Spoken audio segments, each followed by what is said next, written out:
Assalomu alaykum hammaga. Mana Samarqanddagi ishimiz realniy qolipdan chiqish holati. Mana bir tomonni yechib qo'ydik. Sekin yechilyapti. Mana bu tomonlari yechilgani yo'q.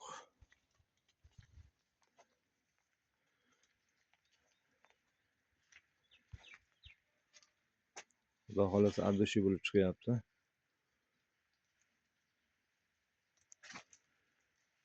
Shu ish ham uyni egasini tanlaydi shekilli, yaxshi insonlarga xudo xolasa inshaalloh hamisha yaxshi chiqqan. Injiq nimalar bo'ladi, bir xil joyda xonadon egalari bo'ladi. Ming harakat qilsangiz ham ishingiz bir neto chiqadi. Mana o'zlari Rossiyada uyni egalarini shunaqangaligi mehr bilan ishlanyapti.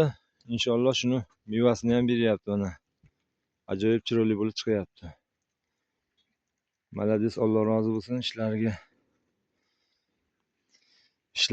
o'zlariga baraka, sog'lik bersin. Juda yaxshi insonlarning uyida ishlayapmiz. İşimiz ham shunga yarasha zo'r chiqyapti.